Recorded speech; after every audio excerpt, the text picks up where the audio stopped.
사랑합니다. 우리 같이 말씀 보겠습니다. 신약 고린도전서 5장 7절로 8절입니다. 너희는 누룩 없는 자인데 새 덩어리가 되기 위하여 묵은 누룩을 내버리라.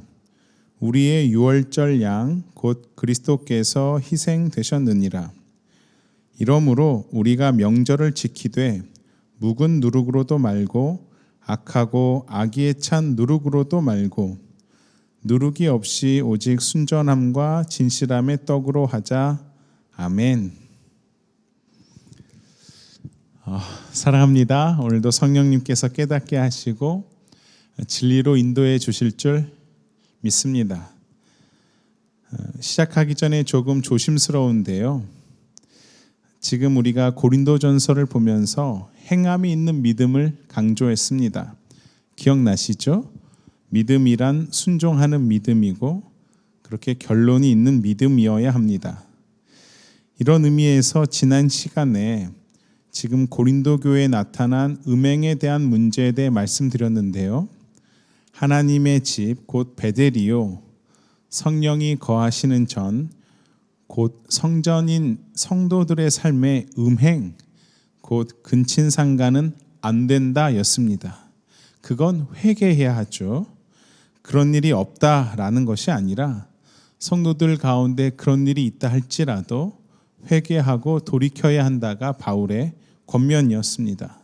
하나님의 뜻은 살리는 것이다 라고 말씀드렸죠.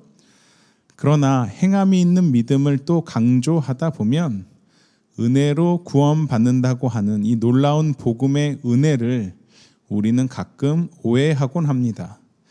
그래서 특별히 이 성경에서 말하고 있는 오늘 본문의 유월절과 그리고 누룩에 대해서 이 본문 강해와 더불어 좀 더 구체적으로 우리가 생각해 보길 원합니다. 성령님께서 깨닫게 해주시기를 기도합니다. 저는 얼마 전에 요즘 핫한 크로와상을 먹기 위해 꽤 오랜 시간 줄을 서서 기다린 적이 있습니다. 사실 저는 그런 것 별로 좋아하진 않지만 한번 해보는 거죠. 그렇게 기다리고 있는 가운데 크로와상에 대한 이야기를 이제 서로 하게 되었죠. 이 빵이 유럽에서는 쉽게 아침 대용으로 먹는 그런 빵이라는 그런 얘기도 들었습니다. 자, 그런데요. 오랜 기다림 끝에 제 눈앞에 있던 크로와상은 여러 종류가 있었습니다. 치즈나 베이컨이 얹어 있기도 하고 또 설탕과 시럽, 딸기와 초코로 덮은 것도 있었죠. 그런데 함께 줄을 서서 기다리던 아주 아름다운 분께서 자기는 그냥 오리지널 크로와상, 아무것도 첨가되어 있지 않는 그런 오리지널이 참 좋다고 나는 그걸 먹겠다고 했습니다. 그 오리지널을 먹어야 그래야 겹겹이 만들어진 이 크로와상의 빵을 느끼고 크로와상만의 식감을 그렇게 맛볼 수 있다고 그 자체가 맛있다고 저에게 얘기를 했죠. 그 말을 듣던 저는 그래도 너무 밋밋한 것 같다고 뭐라도 좀 있어야 할 것 같다고 하면서 결국 우리는 각각 자기가 좋아하는 취향대로 골라 담았습니다. 자, 그런데요. 불과 얼마 전에 경험한 이 생활 속에서의 일을 통해 저는 영적인 일에도 얼마든지 그럴 수 있다라고 생각하게 되었습니다. 마치 제가 오리지널 크로와상은 너무 밋밋하니까 초코 시럽도 얹고 치즈도 얹고 그래야 더 맛있다고 생각하는 것처럼 우리는 예수라고 하는 그 생명의 떡, 생명의 빵이 너무 밋밋하다고 생각합니다. 그래서 뭔가를 더 해야 할 것 같고 그래야 내가 만족을 느끼는 것 같다는 것이죠. 시간을 정해 함께 모여드리는 이 예배를 예로 들자면 분명 하나님께서는 우리 마음 중심을 보신다고 그 사무엘 선지자에게 하신 말씀을 우리가 듣고 또 읽고 배웠지만 그러나 실제는 현실은 우리의 마음보다 외모에 더 집중할 때가 많습니다. 흔히 오케스트라가 웅장하게 연주하는 가운데 또 성악을 전공한 솔리스트와 또 화려하고 많은 수의 성가대가 있기를 원하죠. 화려한 조명과 마음까지 시원하게 그렇게 울려 퍼지는 비싼 음향 시스템에서, 그런 시스템에서 흘러나오는 찬양을 듣기 원합니다. 그리고 그런 성가대와 교회의 장비들을 자랑하는 분들 꽤 있습니다. 잘 생각해 보면 하나님은 어떠실까? 그런 생각보다는 어떻게 하면 사람의 귀를 즐겁게 할까라고 고민한다는 것입니다. 하나님을 위한 예배, 하나님께 드리는 예배라고 말은 하지만, 그러나 실상은 사람을 위한 예배, 사람을 만족시키는 예배로 그 예배의 대상과 주체가 사람이 되어 버립니다. 설교자는 하나님의 말씀을 전해야 하는데 사람의 말을 하나님의 말씀을 이용해서 전하기도 하죠. 하나님의 말씀을 따라 하나님께서 가장 싫어하시는 그 죄를 지적해야 하고 그 죄의 길에서 회개하여 다시 여호와께로 돌아가자고, 그런 파수꾼이 되어야 하고 참 선지자가 되어야 하는데, 마치 미가야의 뺨을 때린 거짓 선지자 시드기야처럼 당신이 나가면 반드시 이길 것이라고, 그 전쟁은 승리가 보장되어 있다라고, 잘 될 것이라고 듣는 이를 즐겁게 하는 그런 메시지를 전합니다. 십자가로 결론을 내자고 해야 할 설교자가 성도들을 울게도 하고 웃게도 하며 듣는 이에게 감동을 주길 원하고, 청중들은 실컷 울거나 웃고 돌아 나와야만 내가 오늘 은혜 받았어 라고 생각하기도 합니다. 그러다가 설교자가 울리지도 못하고 웃기지도 못하면, 특히 저같이요, 사명, 헌신, 자기 부인보다는 내가 이렇게 헌금을 내고 봉사를 했는데 왜 나를 인정해 주지 않느냐고 은혜가 없다며 교회와 목회자를 비난하기도 합니다. 하나님은 영이시기에 예배하는 자는 영과 진리로 예배하라고 말씀해 주셨고, 마땅히 성도들은 그 진리의 영이신 성령 안에서 예배한다고 말은 하지만, 그러나 오리지널 크로와상에 고기도 얹고 치즈도 얹는 것처럼, 그래야 고급스럽고 더 맛있다고 생각하는 것처럼 우리는 예배 안에 무언가를 첨가하고 첨부하려고 합니다. 성도들이란 이미 하나님의 한량 없으신 그 은혜로 구원받은 자들이요, 성령으로 거듭난 성전, 곧 하나님의 교회요, 영생이라고 하는 가장 큰 은혜, 큰 선물을 받은 자임에도 불구하고 나는 그거 말고요, 이 세상에서 또 다른 복을 달라고, 세상에서 부자가 되고 병이 낫고 자식들이 잘 되면 그게 참 구원의 증거라고, 복을 받은 증거라고 그렇게 간증을 하며 성도들은 그런 사람들을 부러워합니다. 예, 그럴 수 있습니다. 전능하신 하나님은 능치 못함이 없으신 살아계신 하나님이시기에 오늘도 얼마든지 하나님의 뜻 가운데 기적과 이적을 행하시는 하나님이십니다. 그러나 여러분, 가장 큰 기적이 있다면 지옥에 가야 할 내가 천국의 주인공이 된 것이요, 허물과 죄로 죽었던 내가 예수 생명으로 살아났다, 구원을 받았다, 그 모든 것들이 가장 큰 기적이라는 사실, 그 복음의 오리지널을 잊어버렸다는 것입니다. 그 어떤 희생과 대가로도 바꿀 수 없는 십자가의 복음이 싸구려가 되었다는 것이죠.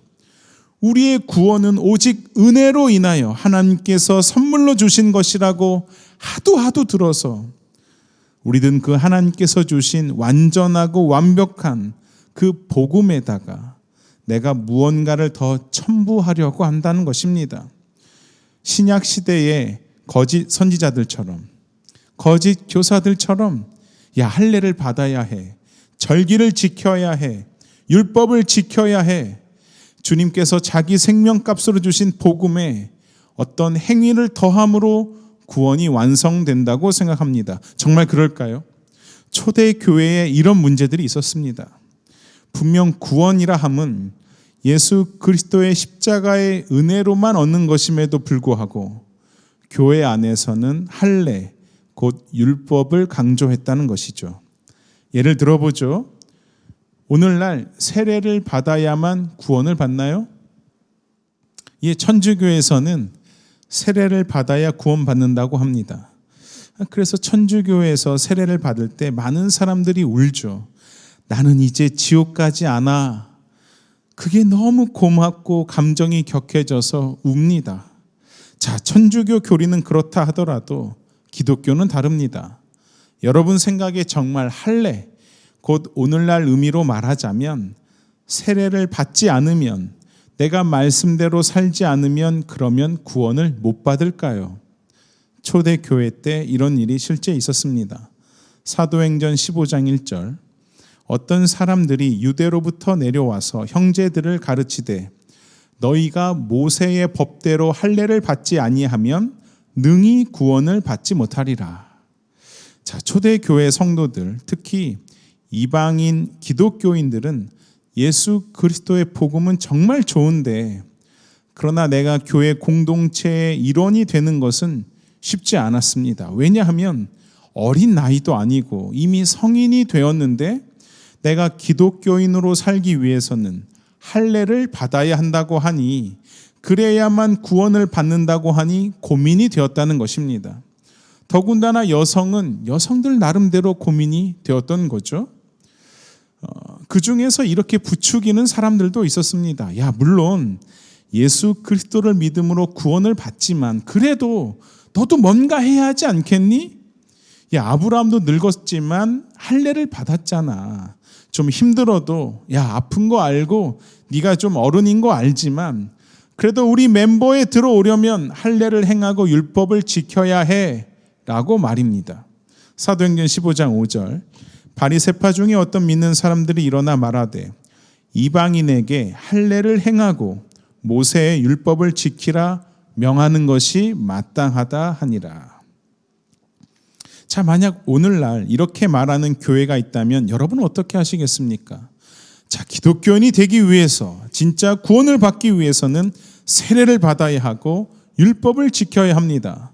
만약 그렇지 않으면 구원을 받을 수 없습니다 라고 한다면 말입니다. 사도행전 15장 1절을 제가 쉬운 번역으로 읽어보죠. 모세가 가르친 풍습대로 할례를 받지 않으면 여러분은 구원을 받을 수 없습니다. 5절은요, 이방인들도 할례를 받아야 하며 모세의 율법을 지켜야 합니다. 우리들은 이미 답을 알고 있고, 저도 이미 답을 알고 있지만 이런 질문을 받으면 참 고민이 됩니다. 당시 교회 지도자들도 고민이 많았습니다. 사도행전 15장 6절, 사도와 장로들이 이 일을 의논하러 모여. 자, 지금 사도와 장로들이란 예수님의 제자들과 또 예수님의 동생들을 비롯한 예수님과 함께 먹고 마시고 실제로 예수님의 십자가와 부활을 직접적으로 간접적으로 경험한 자들입니다. 지금 이들이 고민했다는 것입니다. 그리고 이런 결론을 내렸습니다. 제가 8절부터 읽어드릴 텐데요, 확실히 이해시키기 위해서 쉬운 번역으로 읽어보겠습니다. 8절, 모든 사람의 생각을 아시는 하나님께서 우리에게 성령을 주신 것과 똑같이 그들에게도 주셔서 그들을 인정하셨습니다. 하나님께서는 우리와 이방인들을 차별하지 않으셨습니다. 하나님께서는 그들의 믿음을 보시고 그들의 마음을 깨끗하게 하셨습니다. 그런데 지금 여러분은 어찌하여 우리 조상들이나 우리나 모두 질 수 없었던 짐을 이방인 신자들에게 지워서 하나님을 시험하려 하십니까? 우리는 그들과 마찬가지로 주 예수님의 은혜로 구원을 받는다는 사실을 믿습니다.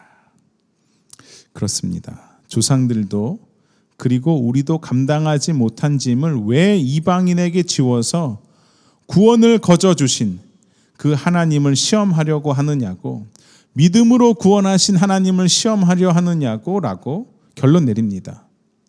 오직 예수님의 은혜로만 구원을 받는다고 그들이 말하고 있습니다.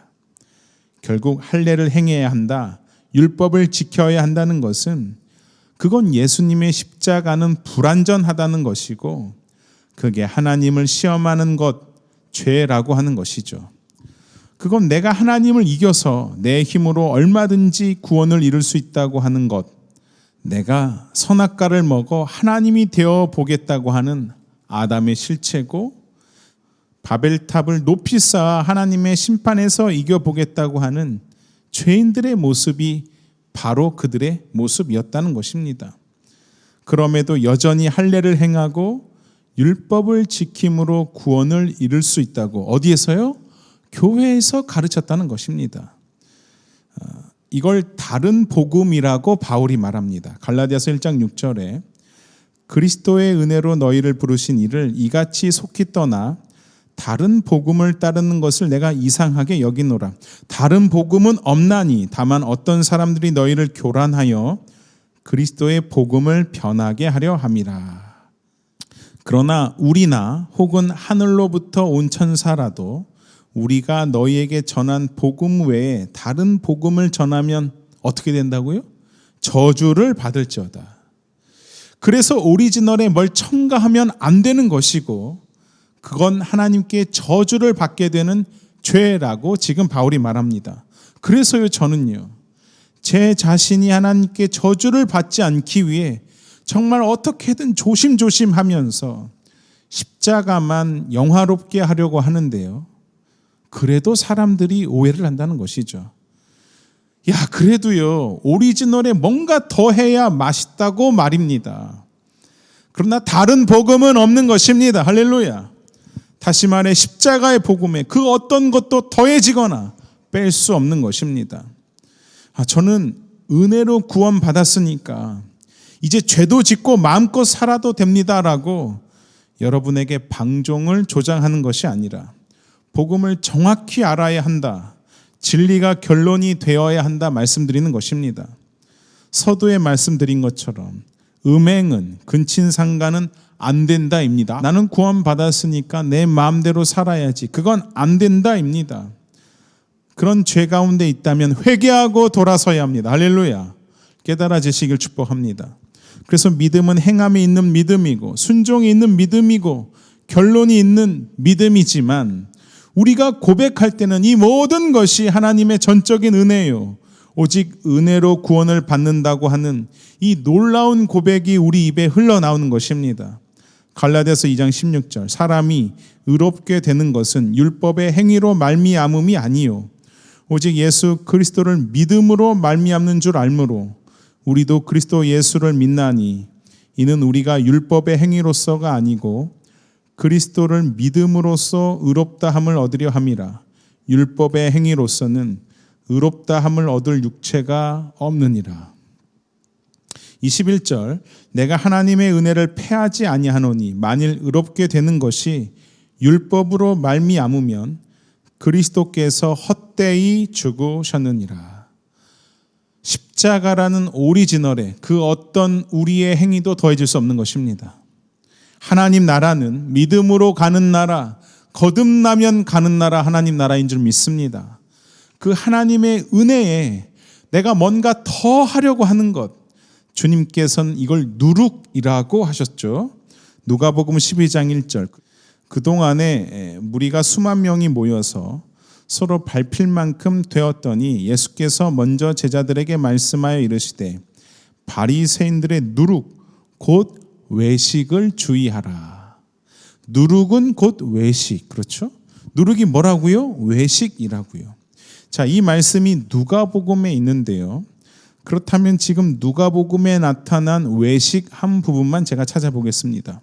그럼 도대체 외식하는 삶, 누룩이 있는 삶은 무엇일까? 누가복음 18장 9절.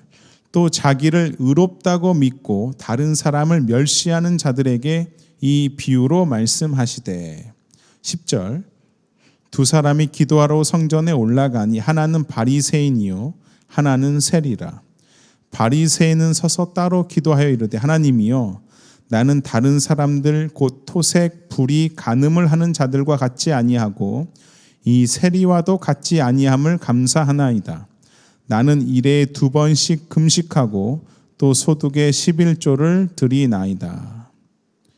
정말 납득하기 어렵지만 누룩 곧 외식하는 자의 삶을 예수님께서 비유로 말씀하시는데요. 나는 의로워. 나는 너보단 괜찮아. 자, 이 바리새인의 삶, 저는 토색하지 않고 불의하지 않고 간음하지 않았습니다. 저는 일주일에 2번 금식하고 저는 11조를 드렸습니다. 여러분, 이게 우리가 꿈꾸는 삶 아닙니까? 우리가 사람들 앞에서 이게 거룩하다라고, 이게 내 거룩한 삶이라고 말하는 것, 그 삶 아닐까요? 그러나 주님께서는 이 사람은 하나님 앞에서 의롭지 못한 자라고 말씀하십니다. 누룩 곧 외식하는 자라는 것이죠. 오히려 의롭다고 인정하신 사람은 따로 있습니다. 13절. 세리는 멀리 서서 감히 눈을 들어 하늘을 쳐다보지도 못하고 다만 가슴을 치며 이르되 하나님이여 불쌍히 여기소서 나는 죄인이로소이다 하였느니라. 사랑하는 여러분, 저는 토색과 불의, 간음의 삶을 인정하는 것 아닙니다. 또 금식과 11조가 내 삶에 필요 없다, 신앙생활에 그건 필요 없다라고 말하는 것 아닙니다. 그러나 우리 가운데 누룩 곧 외식하는 삶이 오히려 죄가 될 수 있다는 것을 기억해야만 합니다. 구원의 십자가의 복음 외에 그 어떤 것도 첨가될 수 없는 것입니다. 할렐루야. 예수님의 평가를 보시죠. 14절. 내가 너희에게 이르노니 이에 저 바리새인이 아니고 이 사람이 의롭다 하심을 받고, 이 사람은 세리입니다. 그렇죠? 그의 집으로 내려갔느니라. 무릇 자기를 높이는 자는 낮아지고 자기를 낮추는 자는 높아지리라 하시니라. 할렐루야. 사랑하는 여러분, 약할 때 주님이 강함 되시는 것입니다. 여러분, 우리 가운데 누룩 곧 외식하는 삶은 하나님 앞에 죄가 된다는 것을 기억하시고 우리가 하는 모든 것들이 믿음으로 해야 할 줄 믿습니다. 축복합니다. 사랑하는 여러분, 그러니까 성령을 의지하십시오. 믿음으로 말미암아 사는 삶이 되시기를 축복합니다. 소문으로 신앙생활해서는 안 되는 것입니다. 오늘 본문에 누룩이 등장하죠. 고린도전서 5장 7절. 너희는 누룩 없는 자인데 새 덩어리가 되기 위하여 묵은 누룩을 내버리라. 우리의 유월절 양 곧 그리스도께서 희생되셨느니라. 이 본문 속에 묵은 누룩이란 지금 5장의 주제인 음행과 근친상간하는 죄를 의미합니다만 우리가 이 본문을 좀 더 확장해서 살펴보겠습니다. 자, 7절 하반절을 보시면 유월절 양이 언급되죠. 여러분, 유월절은 출애굽을 기념하는 유대인의 절기입니다. 애굽에서 구원함을 받았다, 그런 것이죠. 그리고 이 유월절이 이스라엘의 첫 번째 달, 첫째 달이 되는 것입니다. 사실 유월절은 3월과 4월 사이에 있는 절기이지만 구원의 시작 부분인 유월절이 이스라엘에 있어서 첫째 달이 되는 것이죠.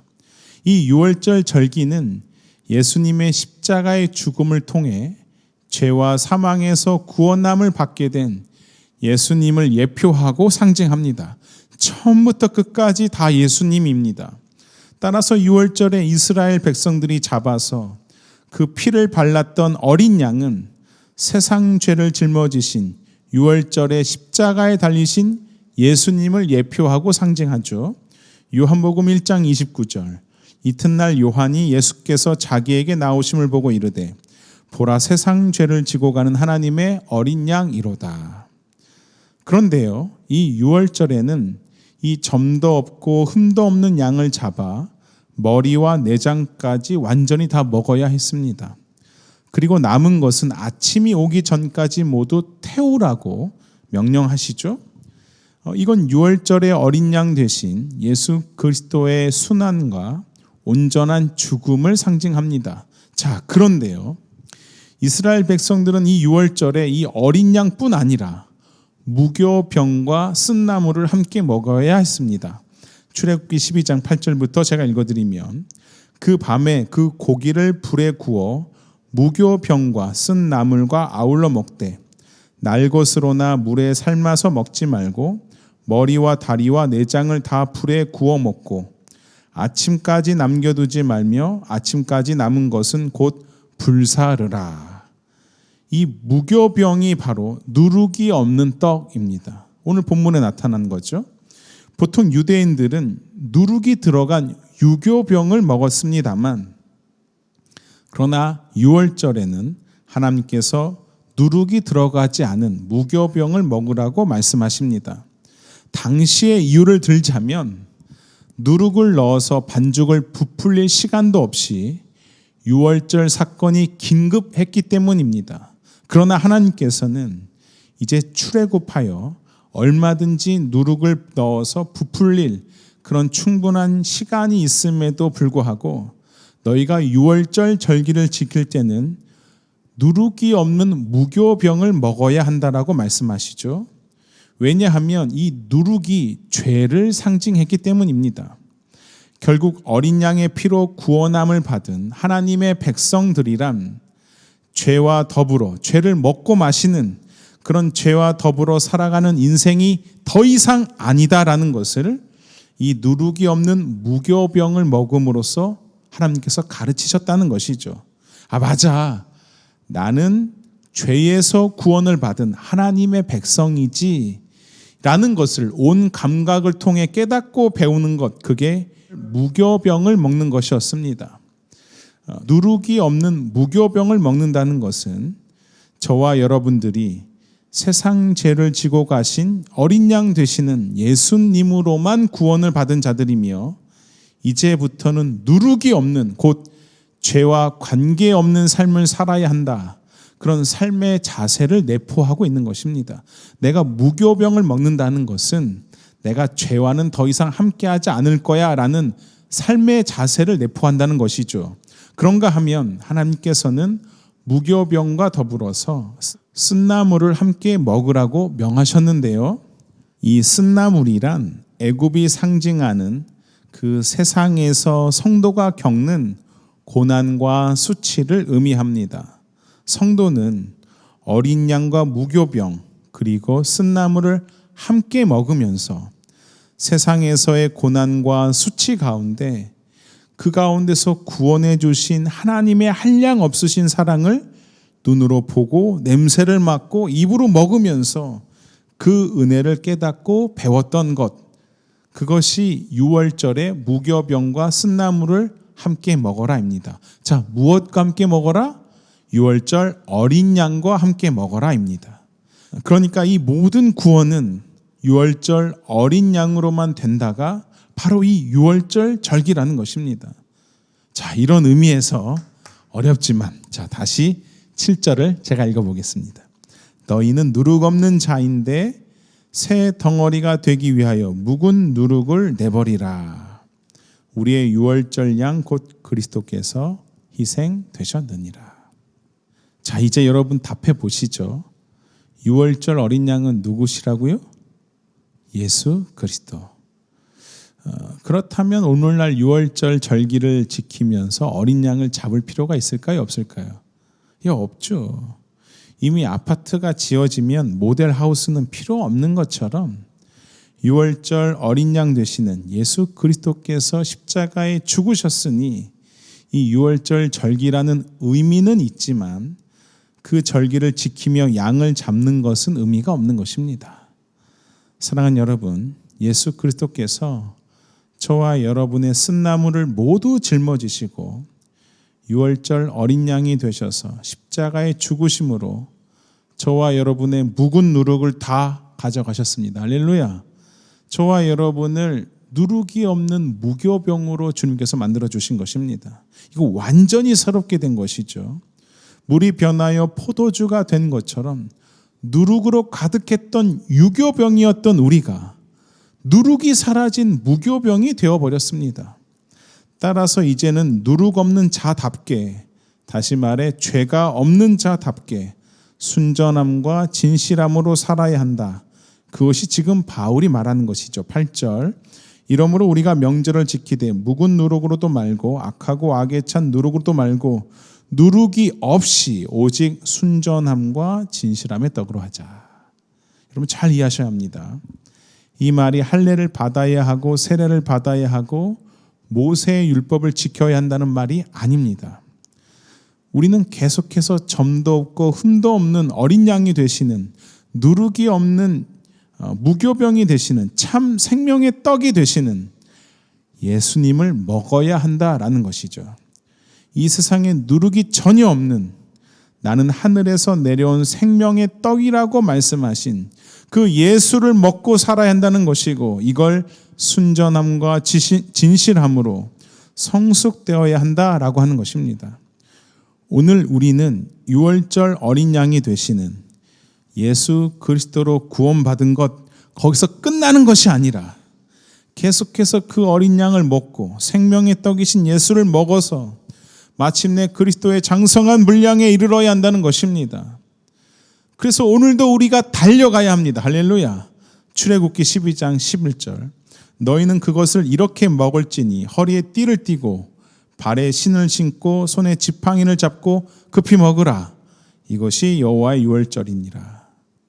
허리에 띠를 띠고 발에 신을 신고 손에 지팡이를 잡고 지금이라도 나갈 것처럼 그렇게 살아야 한다라는 것입니다. 자, 그렇다면 이스라엘 백성들이 유월절 어린 양의 피로 이미 구원을 약속받았음에도 불구하고, 그럼에도 불구하고 하나님께서 왜 이스라엘 백성들에게 급히 먹고 떠나라고 말씀하실까요?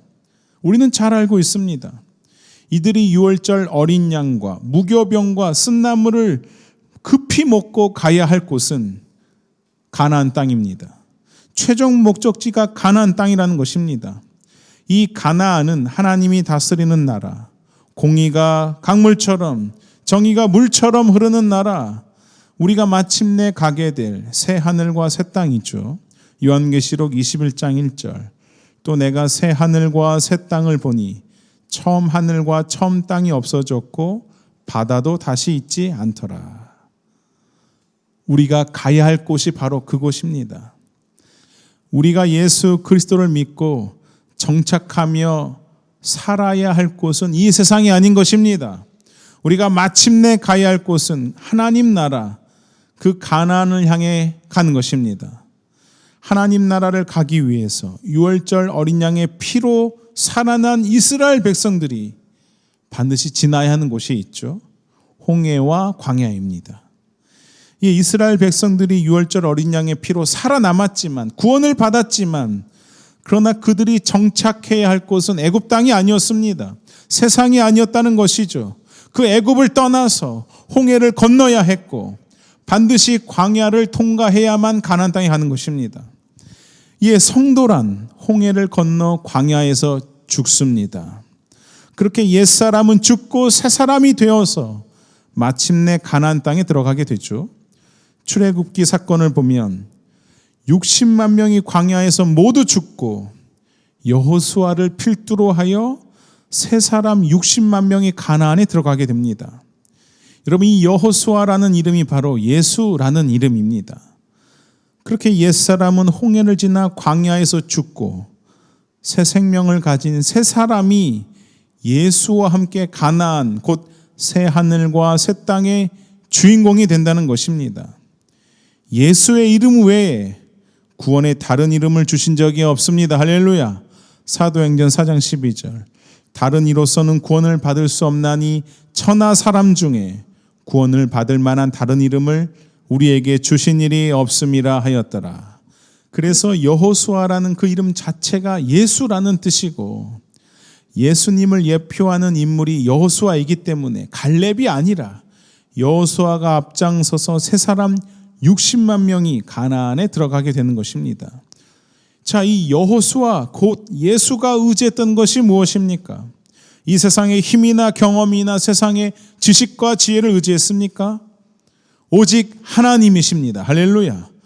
1장 9절, 제가 여호수아 1장 9절 읽어드리면, 내가 내게 명령한 것이 아니냐, 강하고 담대하라, 두려워하지 말며 놀라지 말라, 내가 어디로 가든지 내 하나님 여호와가 너와 함께 하느니라 하시니라. 그렇습니다. 언제나 함께 하시겠노라 약속하신 그 구원의 하나님께서 여호수아와 세 사람 60만 명을 마침내 가나안 땅으로 이끄신 것처럼 저와 여러분을 이끌어 주시고 계시는 것입니다. 이 광야 같은 세상에서 우리 주 예수께서 대장 되시고, 할렐루야, 친히 우리와 세상 끝날까지 함께하여 주시겠다 약속해 주심으로 우리의 옛사람은 이 광야에서 죽고 새 사람이 되어 새 하늘과 새 땅에 들어가는 것입니다. 따라서 성도들에게 광야는 필수인 것이죠. 옛사람은 반드시 죽어야 합니다. 나는 예수를 믿었다고, 나는 구원을 받았다고 그게 끝이 아니라 그게 시작인 것입니다. 구원의 시작.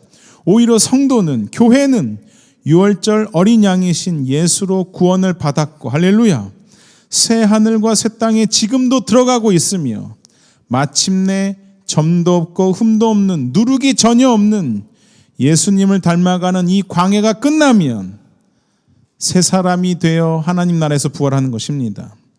그렇게 광야에서 옛사람이 죽고 예수님처럼 점도 없고 흠도 없는, 누룩이 없는 자로 부활하여 하나님 나라의 주인공이 되는 것, 이게 유월절의 의미이고 그게 바로 성도의 구원인 것입니다.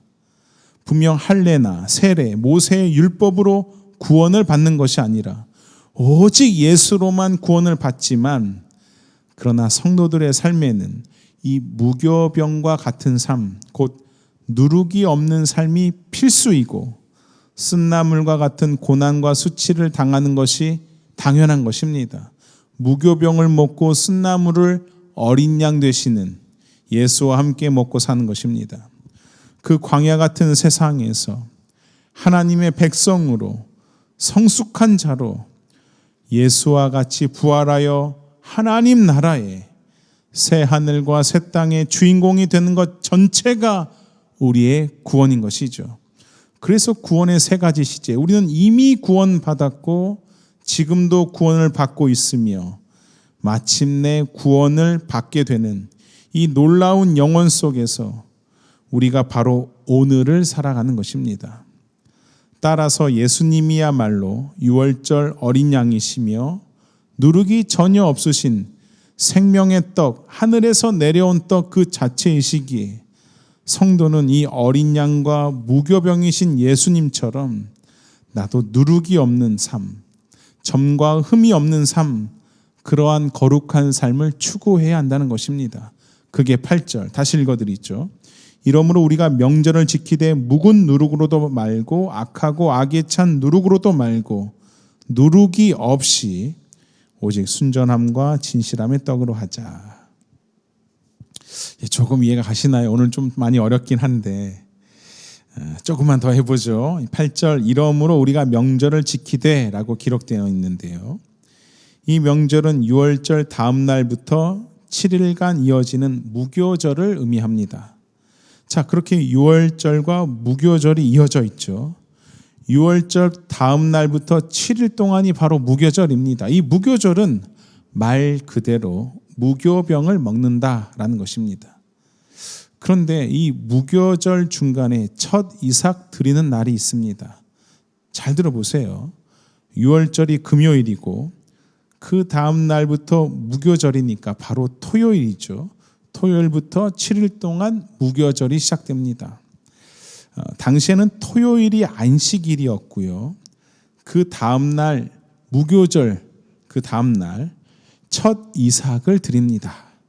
그날을 신약에서는 안식 후 첫날이라고 부르고 세상 사람들은 일요일이라고 부르지만 성도들은 그날을 주일이라고 부릅니다.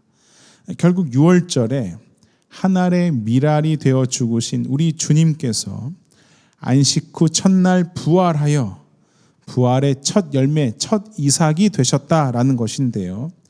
이런 의미에서 유월절과 무교절, 그리고 무교절 중에 드리는 첫 이삭 드림이라고 하는 절기, 이 모든 것이 예수 그리스도의 십자가의 죽음과 부활, 곧 복음을 예표하고 가르쳐주고 있었던 것입니다.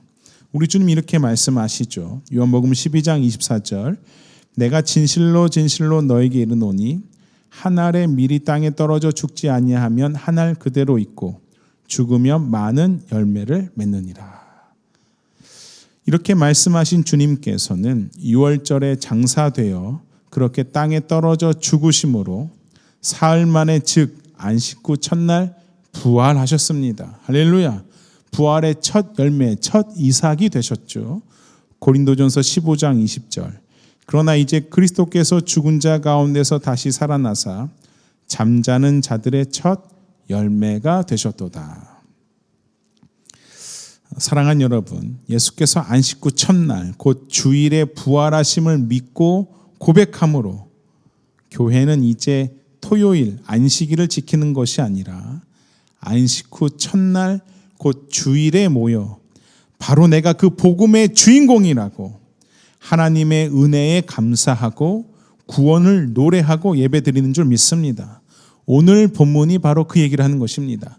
바로 너희가 그러한 유월절의 참 주인공이 되어 정말이지 잔치를 하는 자들이다. 그러나 이 축제, 이 잔치는 무교병의 축제요, 무교병의 잔치이지 누룩이 들어간 유교병의 축제요, 유교병의 잔치가 아니다라는 것입니다. 우리의 구원에 십자가 외에는 그 어떤 것도 첨부될 수 없다라는 것이죠. 죄는 절대로 함께할 수 없다라는 것입니다. 크로와상의 그 오리지널 그 맛이 왠지 밋밋한 것 같아도 그 자체로서의 맛이 있는 것처럼 우리가 드리는 예배에 세상 예능이 주는 재미와 웃음, 코믹과 감동이 없다 할지라도 예수면 충분한 것입니다. 오징어 게임 같은 드라마나 온라인 속 게임이 주는 그런 긴장감과 크고 작은 그런 재미와 흥미는 없다 할지라도 6월절에는, 무교절에는, 첫 이삭 드림에는 어린 양과 무교병과 쓴나물을 먹으면서 금방이라도 떠날 것처럼 먹어야 했던 것처럼 성도들의 삶이란, 교회란 그 주님이면 충분하다는 것입니다. 무교절을 제가 7일 동안 지킨다고 했는데요. 7이라고 하는 것은 그 자체가 완전한 수를 상징하죠. 따라서 6월절 구원을 받고 누룩이 없는 무교절의 축제를 7일 동안 그렇게 지키는 이 성도들의 삶이란 세상의 그 어떤 재미와 그 어떤 것도 아까 바리새인이 했던 나의 행위조차도 외식도 누룩으로 첨부될 수 없다입니다. 세상의 그 어떤 누룩도 첨부될 수 없는 것입니다. 바리새인과 서기관의 외식, 곧 율법 지킴과 나의 행위가 구원의 그 어떤 조건으로 양념으로 십자가에 첨가될 수 없다입니다. 할렐루야. 그저 나는 죄인이건만 나 같은 죄인 살리신 주님의 은혜에 놀라워하며 구원 받음을 기뻐하고 내 삶에 그 작은 누룩이 침범하지 못하도록 이 광야 같은 세상에서 무교병을 먹어 살며 반드시 순전함과 진실함의 삶이 필요하다는 것이죠. 무교절 축제는 비록 술도 없고 맛있는 음식도 없는 그저 무교병과 쓴나물이 전부이지만 그러나 이 축제에 주님께서 친히 포도주가 되어주시는 것입니다. 친히 생명의 떡이 되어주시고 참 생수가 되어주셔서 이 세상은 줄 수도 없고 알 수도 없는 그 풍성함과 만족과 평안으로 이 광야를 이끌어가게 하시는 것입니다. 그러니까 무엇을 조심해야 한다? 우리 삶에 죄악된 것들, 이 세상의 악한 습관과 행동, 즉 묵은 누룩을 조심하고 할렐루야, 순전함과 진실함이 있어야 한다는 것입니다. 바라기는 이제 현장 예배가 시작되죠. 우리 예배에 이 세상의 누룩은 제하여 버리고 생명의 떡이신 생수가 되시는 그 예수 그리스도로만 먹고 마시는 그런 축제 예배가 되기를 간절히 기도합니다. 그리고 우리의 모든 삶의 예배 속에 오직 예수 그리스도만 흘러넘치기를, 할렐루야, 예수 그리스도만 높여드리는 우리의 모든 삶이 되시기를 진심으로 기도합니다. 제가 한 번 더 말씀 읽고 마치겠습니다. 너희는 누룩 없는 자인데 새 덩어리가 되기 위하여 묵은 누룩을 내버리라. 우리의 유월절 양 곧 그리스도께서 희생되셨느니라. 이러므로 우리가 명절을 지키되 묵은 누룩으로도 말고 악하고 악의에 찬 누룩으로도 말고 누룩이 없이 오직 순전함과 진실함의 떡으로 하자. 하나님 아버지, 이 말씀 우리 삶에 뿌려지고 마침내 열매 맺게 하셔서 누룩이 없는 하나님께서 원하시는 그런 우리가 될 수 있도록 도와주시옵소서. 주님을 의지합니다. 성령님 우리를 오늘도 이끌어 주시고 깨닫게 하여 주시옵소서. 감사드리며 예수님의 이름으로 기도드립니다. 아멘. 사랑합니다.